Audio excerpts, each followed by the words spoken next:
Kok-tisalo Rajya-sabha o hukbar bedengotui kaini bill pass khlaijaka hafang hukbar khaijanai rongni bagai omohai lowa jibong naharmani phiaba kebongai bodoni MP rok khorang tisanani chengkha Rajya-sabha o laithangnai kok-tisani simi hasini kebongai bodol rok kaini bill pass omanati khorang tisawai kasnoni bagai khorang tisanani chengkha tangsalo Pradesh BJP Habanagar Sanjak Kaisa Kokthanuri Pandawa Pradesh BJP ni bukhabdai kebongai bodoloni omohai tomongno shereng jagai khok khengkha Pradesh BJP khokpang Subrata Chakraborty Boshaka hukbar khaijanai rongni bagai si o kaini bill pass khlaijago phiaba CPIM Congress bodol rok tongko songrokni bising kokta tal sawai oroi poroi khlaina nayo hinai koksujakha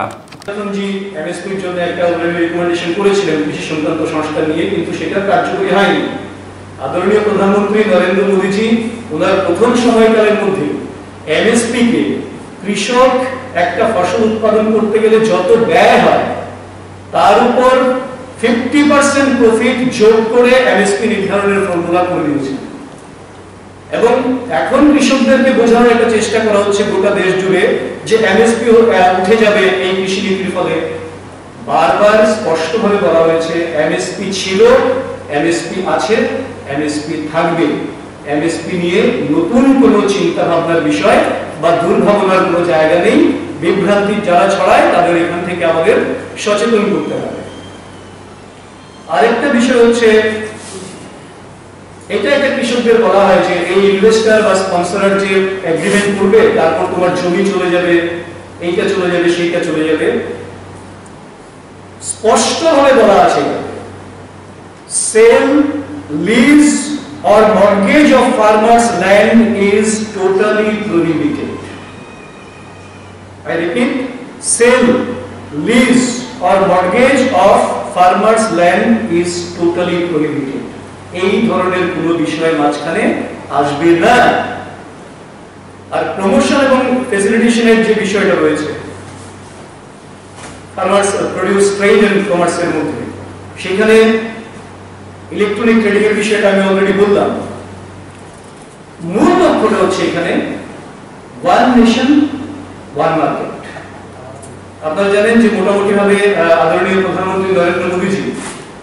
গোটা দেশকে একটা কাঠামোতে নিয়ে আসতে চাইছেন যে দেশের প্রত্যেকটা অংশের মানুষ সমান সুযোগ সুবিধা পাবে এবং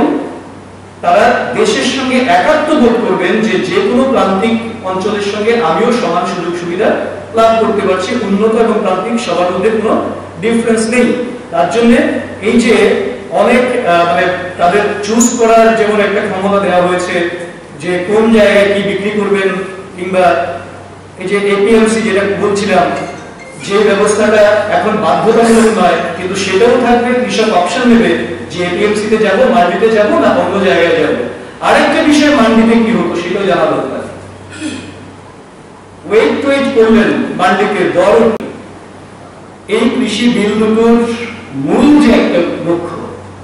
সেটা হচ্ছে এতদিন পর্যন্ত মার্কেটটা চলতো স্টক হোল্ডার যারা আছেন তারা কি অবস্থায় আছেন তার দ্বারা কৃষি এবং কৃষি সংশ্লিষ্ট যে বাজার সেটা পরিচালিত হতো এই বিল দুটি পাস হওয়ার ফলে এখন কৃষকের অবস্থা কিরকম আছে কৃষক কতটা ভালো আছেন কতটা সমৃদ্ধশালী হয়েছেন তা পরিচালিত করবে মার্কেট যেটা সম্পূর্ণভাবে গত 70 বছরের স্বাধীনতার পর এই একটা আমূল পরিবর্তন এই জায়গাতে আসতে শুরু করেছে এবং পার্টিকুলার যে দুটো বিলের কথা আমি বললাম farmers empowerment and protection agreement of price assurance and farm service bill 2020 এই বিল থেকে কৃষকদের কি উন্নতি ঘটবে প্রথমত এরা হোলসেলার বলুন কিংবা লার্জ রিটেলার বলুন সমস্ত ক্ষেত্রে এরা নিজেরা তাদের শোষিত হওয়ার জায়গা থেকে মুক্ত হয়ে শোষণের ভয় মুক্ত হয়ে তারা পার্টিসিপেট করতে পারবেন যে কোনো জায়গায় এবং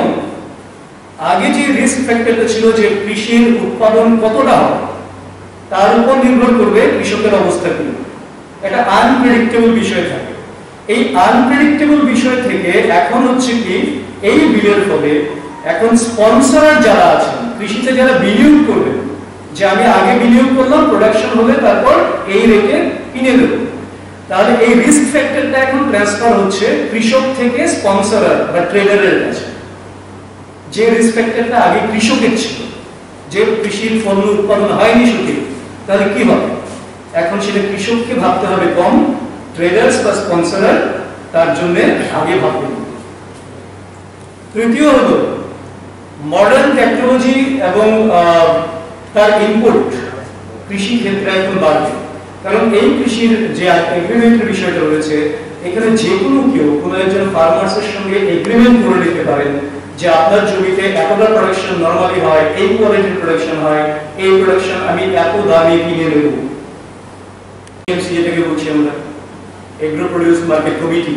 রয়েছে, স্টেট লেজিসলেটররা তৈরি করে, ওখানেই বাজারে মানে বাজারজাতকরণ করতে হতো। ওখানে অনেক মিডিয়েটর থাকতেন, দালাল থাকতেন, এরা স্থির করতেন যে কোন প্রোডাক্টের ওই দিনকার মূল্য কত, তার উপর ভিত্তি করে কৃষককে বিক্রি করতে হতো। সেই বাঁধন থেকে কৃষকরা এখন মুক্ত হয়েছে। মান্ডি হাউসে যেতে হবে, এপিএমসি তে যেতে হবে, কোনো বাধ্যবাধকতা নেই। রাজ্যের যে কোনো বাজারে কৃষক তার পণ্য মূল্য বিক্রি করতে পারেন, আন্তঃরাজ্যে বিক্রি করতে পারেন, কিংবা মডার্ন টেকনোলজিকে ইউজ করে অনলাইনেও ইচ্ছে করলে বিক্রি করতে পারেন। অর্থাৎ কৃষক যেখানে ন্যায্য মূল্য পাবে, সুবিধাজনক বর্ধিত মূল্য পাবে,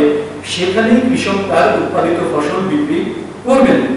এবং তার জন্য মান্ডিতে আগে 8% কমিশন দিতে হতো। মূল সমস্যাটা এই জায়গায়, যখন পাস হয় ঠিক সেই মুহূর্তে বিরোধী তৃণমূল কংগ্রেস সহ কংগ্রেসের যে আচরণ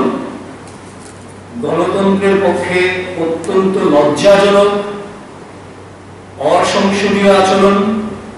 অসংসদীয় কথাবার্তা, এমনকি ডেপুটি স্পিকার যিনি রয়েছেন, রাজ্যসভার চেয়ারপারসন, ডেপুটি চেয়ারপারসন, ওনাকে শারীরিকভাবে নিগৃহীত করার মতন প্রায় একটা প্রয়াস আমরা সেখানে দেখতে পাই, যেটা সংসদীয় গণতন্ত্রের পক্ষে অত্যন্ত দুর্ভাগ্যজনক, লজ্জাজনক এবং বিরোধী দল হিসেবে দায়িত্ব জ্ঞানহীন একটা পরিচয়ের ইঙ্গিত বহন করছেন তারা আজও। যেটা তার আগে দীর্ঘ সময় রাজ্যসভায় চর্চা হচ্ছিল, চর্চা হতেই পারে, আর্গুমেন্ট থাকতেই পারে, কিন্তু এভাবে গণতন্ত্রকে কলুষিত করার প্রয়াস, সেটাকে ভারতীয় জনতা পার্টি ত্রিপুরা প্রদেশ গভীরভাবে নিন্দা জানায়। এবং তাদের আমরা একটা কথাই বলতে চাই, গণতন্ত্রের সর্বোচ্চ স্তম্ভ হচ্ছে লেজিসলেচার। সেখানে গণতন্ত্রের জন্য তাদের এই যে কার্যকলাপ, সেটা কিন্তু আগামী দিনের জন্য ভালো সংকেত নয়। কারণ গণতন্ত্র মানে of the people, by the people, for the people. মানুষই শেষ কথা বলবে। তাদেরকে যারা নির্বাচন করে পাঠিয়েছিলেন, তারা যদি ন্যূনতম গণতান্ত্রিক দায়িত্ব পালন না করতে পারেন, সৌজন্যতা, শালীনতা হারিয়ে ফেলেন, তাহলে মানুষ কিন্তু তাদেরকে ক্ষমা করবেন না, সেটা আমরা বিশ্বাস করি। যে কৃষি বিলগুলো পাস হল, তার বিষয়ে অনেক রকম বিভ্রান্তি প্রথম থেকে ছড়ানোর চেষ্টা করছেন বিরোধীরা। তার জন্যই এই রাজ্যেও বিরোধী দল সিপিএম এবং কংগ্রেস সেই ধরনের কিছু কিছু উদ্যোগ ইতিমধ্যে গ্রহণ করেছে, মানুষকে বিভ্রান্ত করার জন্য, মানুষকে তার সম্পর্কে, কৃষি বিল সম্পর্কে মানুষের মধ্যে একটা অপপ্রচার করার একটা প্রয়াস এটা শুরু করেছেন। কিন্তু খুব সংক্ষেপে যদি আমি বলি, এটা